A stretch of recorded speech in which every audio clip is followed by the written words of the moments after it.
Cette courte vidéo a pour objectif de vous donner envie de vous plonger dans le rapport de Greenpeace qui démontre comment les lobbies agricoles manipulent la gestion quantitative de l'eau avec la complicité de l'État. Depuis 2006, la LEMA hiérarchise les priorités d'utilisation de l'eau et impose de prendre en compte les changements climatiques dans l'ensemble des décisions relatives à la gestion de l'eau. C'est pourquoi la problématique de l'irrigation agricole, qui représente 46,4% de l'eau consommée en France, a retenu toute notre attention. Car la réduction des prélèvements en eau n'est pas une option mais une obligation, la raréfaction de la ressource imposerait une réduction de plus de moitié du volume moyen annuel consommé. Dans le bassin de la Boutonne, dans l'ouest de la France, 70% des volumes prélevés concernent l'irrigation, avec 40% de surface pour le maïs. Et bien dans les faits, les volumes prélevés représentent plus du double des volumes cibles et augmentent même d'1 million de mètres cubes grâce aux dérogations préfectorales. Il existe de nombreuses instances de gestion de l'eau, a priori pluripartites, où la représentation agricole est contingentée. Par exemple ici, dans les comités de bassin ou parlement de l'eau, 20%.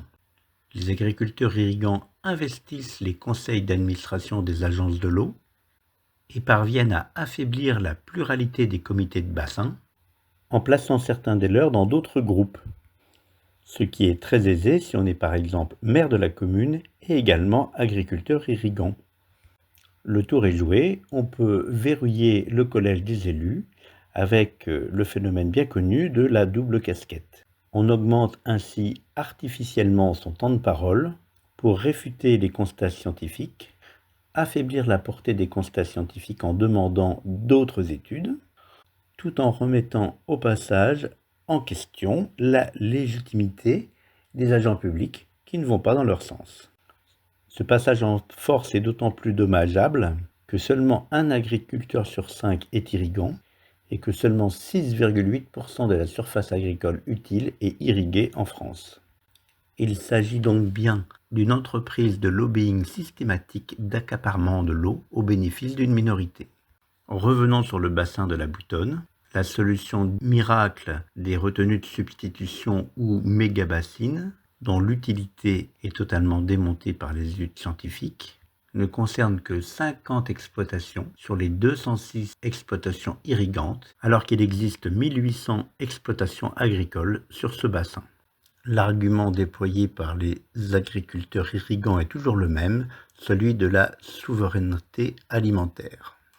On n'a que ce moyen pour nourrir les gens si on ne nous laisse pas faire. Alors, que mangera-t-on? Tous les moyens sont bons. On intimide les agents publics. Plus d'une dizaine d'offices français pour la biodiversité ont été visés par des attaques. Et au passage, on se sert des écolos comme bouc émissaire. On pourrait résumer tout ce qui vient d'être dit par cette formule lapidaire. La présidente de la coordination rurale affirme « Ce n'est pas à nous d'entamer le dialogue, mais c'est à eux de revoir leur idéologie ». Ce qui est dommage et triste à dire, c'est qu'en France, on est obligé d'en arriver là parce qu'on laisse tellement d'organisations de ce type prendre le dessus. Trop de pouvoir a été donné à toutes ces associations, à l'OFB. Et aujourd'hui, on est dans le mur. Ils nous empêchent de produire, et si on ne se levait pas, on serait au fond du trou, sans souveraineté alimentaire, et demain, un pays en faillite. C'est pourquoi ils multiplient les activités de lobbying en lien avec l'eau. Près d'un tiers des activités de lobbying des chambres d'agriculture des Pays de la Loire, de la Gironde, de la Charente et de la Vienne et des Pyrénées-Orientales ont un lien direct avec la gestion de l'eau.